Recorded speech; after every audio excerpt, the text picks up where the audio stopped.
Hello प्यारे बच्चों, welcome to target competition academy.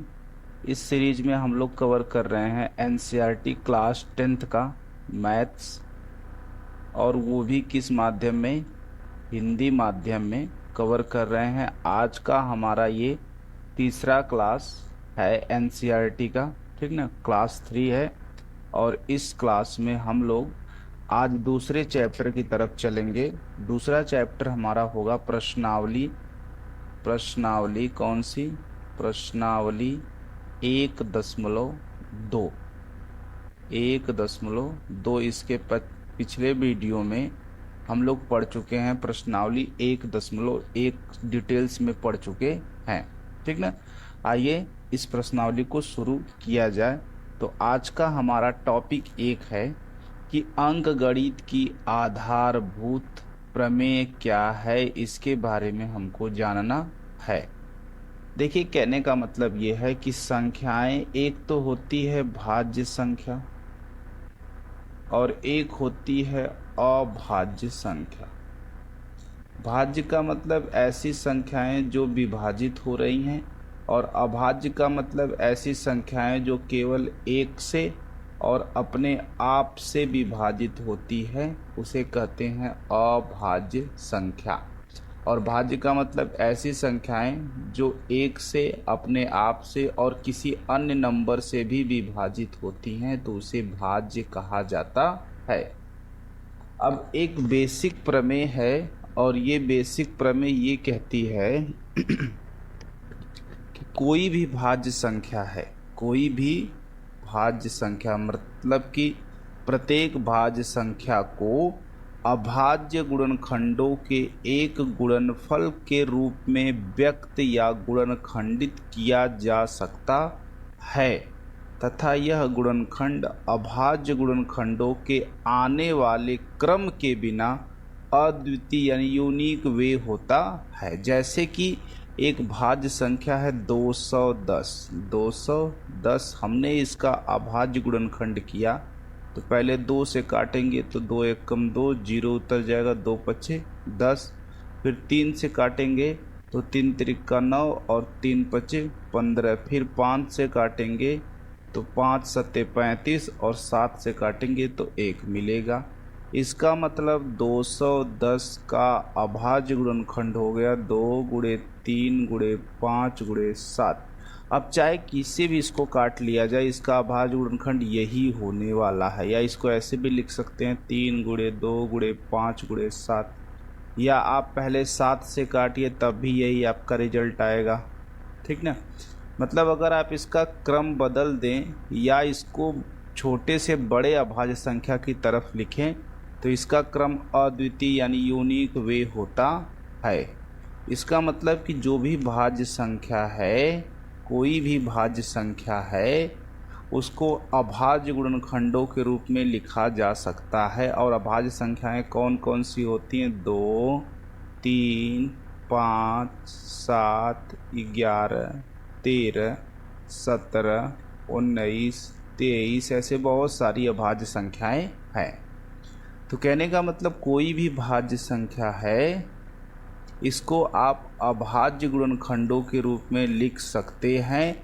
और ये जो विधि होती है, इसी को अभाज्य गुणनखंड विधि कहा जाता है, जो कि हम एचसीएफ निकालने में, एलसीएम निकालने में इस विधि का प्रयोग करते हैं, ठीक ना। चलिए, ये तो आपको समझ में आ गया। दुनिया की कोई भी भाज्य नंबर है, उसे अभाज्य गुणनखंड के रूप में लिखा जा सकता है। आगे देखेंगे, एक क्वेश्चन है, क्वेश्चन के थ्रू समझिएगा कि संख्याओं ये है 4 के पावर n। कितना है? 4 के पावर n पर विचार कीजिए, जहां n एक प्राकृतिक संख्या है। प्राकृतिक संख्या का मतलब 1 2 3 ऐसे शुरू होगा। जांच कीजिए कि क्या कोई ऐसा मान है जिसके लिए 4 के पावर n अंक जो है ये 0 पर समाप्त होता है। ये जांच करना है कि क्या कोई ऐसा अंक है जिसके लिए 4 के पावर जैसे 1 है तो वो लास्ट में 0 पे समाप्त हो। 4 के पावर 2 हो तो वो लास्ट में 0 पे समाप्त हो, 4 के पावर 3 हो तो वो लास्ट पे 0 पे समाप्त हो।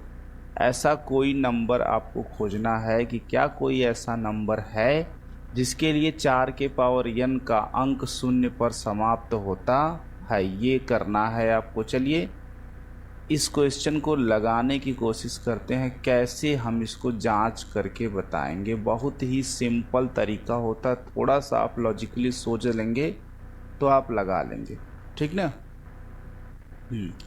तो इसका सलूशन लिखा जाएगा, कैसे लिखा जाएगा, ठीक ना। सलूशन अब देखिए, चूंकि यदि 4 के पावर n 0 पर समाप्त होगा, 0 पर समाप्त होगा, तो निश्चित ही यह 5 से विभाजित होगा।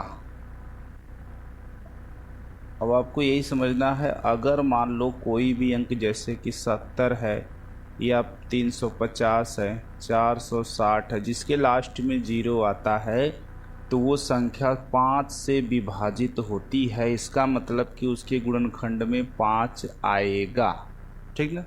उसके गुणनखंड में कितना आना है, 5 आना है। ये ज़रूरी है आपको समझना कि उसके गुणनखंड में 5 आ रहा है या नहीं आ रहा है, ठीक ना। तो चलिए देखिए, समझते हैं इसको। यदि 4 के पावर n जो है वो 0 पर समाप्त होगा, तो इसके निश्चित ही ये कितने से कटेगा, 5 से कटता है। ये आपको समझना है। यहाँ तक तो क्लियर हो गया होगा।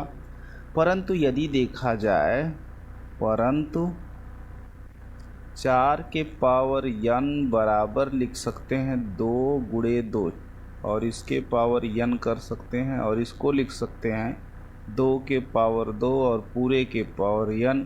अर्थात जब घात के ऊपर घात हो तो घातों का आपस में गुणा कर दिया जाता है। अर्थात इसका मतलब ये हुआ, अर्थात इसका मतलब ये हो रहा है कि इसमें 4 के पावर n में, 4 के पावर n में केवल 2 के गुणनखंड ही होंगे, 2 के गुणनखंड ही होंगे। 4 के पावर n में कोई भी संख्या है तो उसका गुणनखंड केवल 2 होगा। जैसे 4 के पावर 1 हो तो 4, तो इसको लिख सकते हैं 2 गुणे 2। 4 के पावर 2 हो तो 16, तो इसको लिख सकते हैं 2 गुणे 2 गुणे 2 गुणे 2। कुछ भी संख्या आप रखेंगे वो 2 के गुणनखंड के ही रूप में आपको मिलना है। यानी इसमें कहीं भी 5 नहीं आ रहा है, इसलिए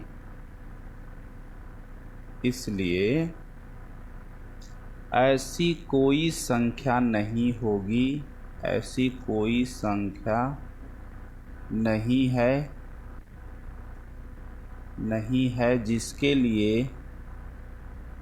जिसके लिए 4 के पावर n का मान 0 पर समाप्त होगा, 0 पर समाप्त होगा। यानी ऐसी कोई भी संख्या आपको नहीं मिलेगी जिसके लिए 4 के पावर n जो है वो 0 पर समाप्त होगा। क्लियर ना। ये आपका यहाँ पे क्वेश्चन प्रूव्ड होता है, ठीक। चलिए आगे चलेंगे। अब हम लोग चलेंगे प्रश्नावली 1.2 की तरफ, प्रश्नावली 1.2 की तरफ चलेंगे।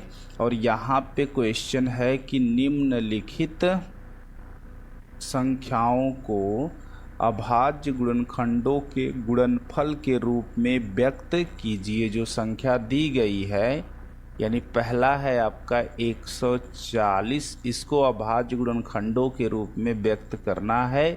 तो सिंपली आप 140 लिखेंगे, ऐसे एक लाइन खींचेंगे, एक ऐसे खींचेंगे और अभाज्य संख्या 2 से काटेंगे। 2 सत्ते 14, 70 हो गया। 2 से काटेंगे, ये 35 हो जाएगा। फिर 5 से काटेंगे तो ये 7 हो जाएगा, 7 से काटेंगे 1 मिलेगा। ठीक ना, ये तो समझ में आ ही रहा होगा, कक्षा 4 में सिखाया जाता है। 140 बराबर लिखेंगे 2 × 2 × 5 × 7, ये अभाज्य गुणनखंडों के रूप में हो गया। और यहाँ पे थोड़ा सा और एक चीज लिख दीजिएगा, बराबर करके 2 कितनी बार है, 2 बार, 2 के पावर 2 × 5 × 7। ठीक ना, ये हो गया 100 गुणनखंड के रूप में लिख दिया गया। अब इसी तरह से दूसरा क्वेश्चन है आपका 156। इसको जैसे ऐसे फैक्टर करिए तो लास्ट में 6 है तो 2 से कटेगा, 2 सत्ते 14, 1 15 और 2 अट्ठे 16। फिर 2 से काटिए, 2 3 6 और 2 9 18। फिर 3 से काटिए तो ये आ जाएगा 13 3 39। फिर 13 से कटेगा तो 1 मिलेगा। यानी कि अब आप लिख सकते हैं 156 बराबर 2 × 2 × 3 × 13, यानी ये वाला जो है इसको फिर बराबर कर से 2 जो है 2 बार है, 2 के पावर 2 × 3 × 13 अभाज्य गुणनखंडों के रूप में ऐसे व्यक्त किया जाएगा। ठीक, नेक्स्ट क्वेश्चन क्या है आपका, क्वेश्चन नंबर 3 है। क्वेश्चन नंबर 3 आपका है 3825। 3825 को ऐसे लिखिए और ऐसे लाइन खींच दीजिए लास्ट में। पहले देखिए 3 2 से कटेगा नहीं, 3 से चेक करिए। 3 से कैसे चेक करते हैं, सारे अंकों को जोड़ दीजिए। 3 और 8 11, 11 2 13, 5 18। 18 3 से कटता है तो ये पूरी संख्या 3 से कटेगी। 3 1 कम 3, 3 दूना के 6 और 3 सत्ते 21, 3 पचे 15। फिर 3 से कट रहा है कि नहीं, फिर जोड़िए 2 1 3, 7 3 10 5 15। फिर 3 से कटेगा, 3 चौको 12, 3 दूना के 6 और 3 पचे 15, 425। फिर से जोड़िए, देखिए 3 से कट रहा है, 5 4 9 2 11। 3 से नहीं कटेगा, लास्ट में 5 है तो 5 से कटेगा। ठीक ना, 5 बटे 40 और 5 बचे 25, 85 आ गया। फिर 5 से काटेंगे 17 आएगा, फिर 17 से काटेंगे तो 1 मिलेगा। यानी कि 3825 बराबर लिख सकते हैं 3 × 3 × 5 × 5 × 17। यानी इसको 3 2 बार है तो 3 के पावर 2 × 5 भी 2 बार है, 5 के पावर 2 × 17। इस तरह से आप लिख सकते हैं। और उसके बाद चौथा क्वेश्चन इसका है प्यारे बच्चों। चौथा क्वेश्चन ये है कि 5005, इसको काटना है आपको। सिंपली ये जोड़ेंगे इसका तो 5 5 10 आएगा, 3 से नहीं कटेगा लेकिन 5 से कटेगा। 5 1 कम 5, फिर 0 0, 5 1 कम 5, भाग देकर चेक कर लीजिएगा। फिर ये कटेगा 7 से, 7 से भाग देंगे तो 7 1 कम 7, 7 चौका 28 और 30 और 7 त्रिका 21, 143 आ गया। अब ये कटेगा 11 से, 11 1 कम 11, 11 3 33। फिर ये कटेगा 13 से, 13 1 कम 13। यानी कि 5005 बराबर लिख सकते हैं 5 × 7 × 11 × 13। ये आपका अभाज्य गुणनखंड रूप में आ गया। ठीक ना, अगला क्वेश्चन क्या है, अगला क्वेश्चन ये है कि 7429। 7429 ऐसे लाइन खींचेंगे। अब देखिए ये कितने से कटेगा, ये कटेगा, भाग देकर चेक करेंगे तो 17 से। अब ये 17 चौको 68, 4 बार जाएगा, फिर 3 बार जाएगा, फिर 7 बार। 7429 भागे 17 करेंगे तो 17 चौको 68, 14 में से 8 घटाएंगे 6 बचा, कटकुट हो गया और 2 उतर गया। फिर 3 बार 17 3 51 और यहाँ पे बचेगा 11, फिर 9, फिर 17 सत्ते 119। ये पूरा कट जाएगा, यानी 437 इधर मिल गया। अब ये फिर कटेगा 19 से, तो 19 दूना के 38 और 19 यहाँ 57। फिर ये कटेगा 23 से, 23 से कम 23। यानी कि 7429 बराबर गुणनखंड आ गया 17 × 19 × 23। ये आप देखिए तीनों की तीनों अभाज्य संख्याएं हैं, तो इसको अभाज्य गुणनखंड के रूप में इस तरह से लिखा जा सकता है। ठीक ना, समझ में आ गया होगा। ठीक है, क्लियर हो गया होगा। यहाँ पे देखिए अभाज्य गुणनखंड आपने सीख लिया कि कैसे हम अभाज्य गुणनखंड के रूप में इसको लिखेंगे।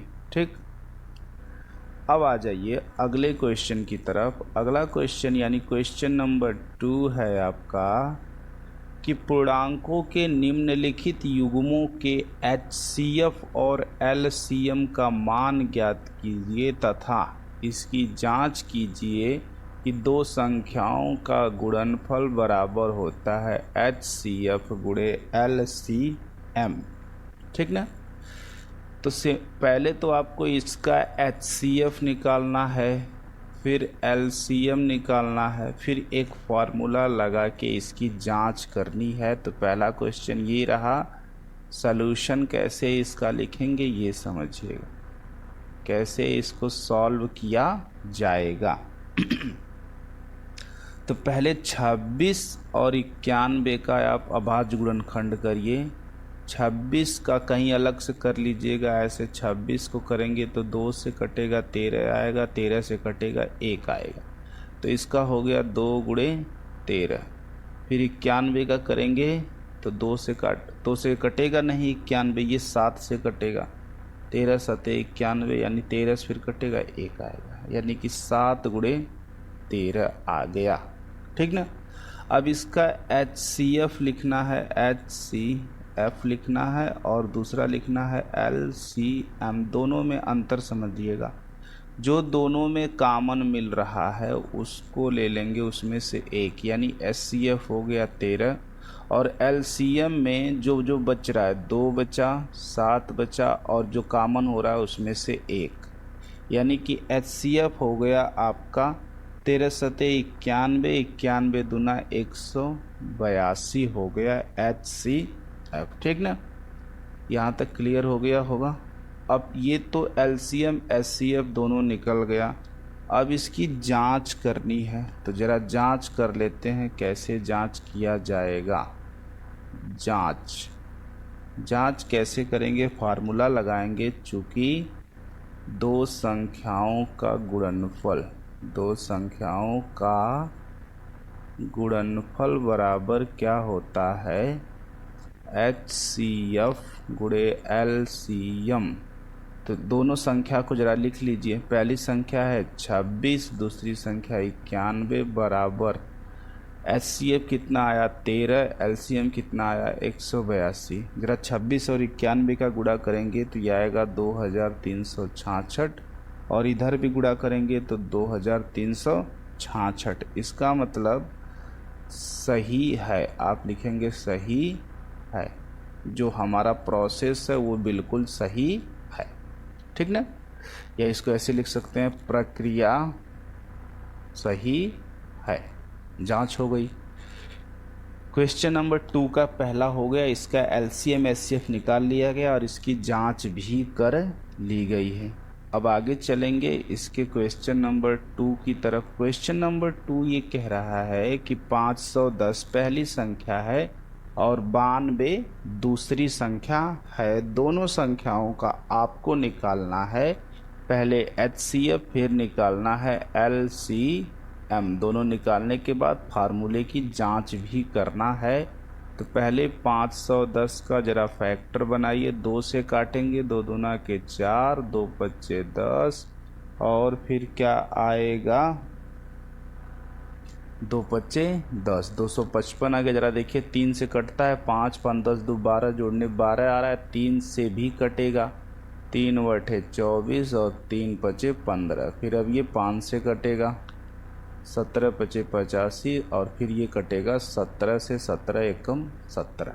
ठीक ना, तो 510 बराबर आप लिख सकते हैं 2 गुणे 3 गुणे 5 गुणे 17। ऐसे ही 92 आ गया, तो 92 बराबर क्या लिखेंगे, पहले आप 92 का फैक्टर करिए, 2 से करेंगे, 2 चौको 8, 1 9 और 2 छक्का 12, फिर 2 से काटेंगे तो यह आ जाएगा 23। फिर अब ये कटेगा सीधे सीधे 23 से, 23 एकम 23, यानी 92 बराबर लिखा जा सकता है 2 गुणे 23। ठीक ना, 2 गुणे 2 गुणे 23। अब आपको निकालना है HCF, जो कॉमन मिल रहा है वो खोजिए। कॉमन कौन सा मिल रहा है आपको ये समझना है। पहली बात तो कॉमन मिल रहा है यहाँ पे 2, और कोई चीज़ कॉमन नहीं मिल रही, तो HCF हो गया 2। LCM निकालिए। तो LCM के लिए पहले ये 1 2 तो उठा ही लेंगे जो कॉमन है, फिर ये वाला 2 बच गया, फिर ये वाला 3 बच गया, फिर 5 बच गया, फिर 17 और फिर 23। अब जब सबका गुणा करेंगे तो ये आपका मिलेगा 23,460 मिलेगा, 23,460 मिलेगा। और अब हमको क्या करना है, LCM तो निकल गया, HCF भी निकल गया है। अब करेंगे इसकी जांच। कैसे इसकी जांच की जाएगी वो समझने वाली बात है। तो जांच करिए। जांच के लिए फार्मूला क्या लग रहा है कि दो संख्याओं का गुणनफल बराबर होता है HCF और गुणे LCM। तो दोनों संख्याएं जरा लिखिए। 510 है और 92 है, और HCF आया है 2, LCM आया है 23,460। जब इसका गुणा करेंगे तो ये आ जाएगा 46,920 आ गया। इधर भी जब गुणा करेंगे तो 46,920 जब आ गया, दोनों बराबर हैं, तो इसका मतलब प्रक्रिया सही है। ये हो गई आपकी जांच, ठीक ना। इसके बाद हम लोग चलेंगे अगले क्वेश्चन की तरफ। दूसरे का तीसरा, सेकंड का थर्ड जो क्वेश्चन है, यहाँ पे भी दो संख्याएं दी गई है। पहली संख्या है 336 और दूसरी संख्या है 54। तो पहले इसका निकालने के लिए कैसे इसका LCM HCF निकाला जाएगा, तो पहले आप 336 का फैक्टर बनाइए। 2 से काटिए, 2 1 कम 2, 2 छक्का 12 और 2 अट्ठे 16, 168 आ गया। फिर आप 2 से काटिए, 2 अट्ठे 16 और 2 चौको 8। फिर 2 से काटिए, कटता जा रहा है जब तक, तब तक काटेंगे। 2 चौको 8, 2 दूना के 4। फिर 2 से काटिए, 21 हो गया।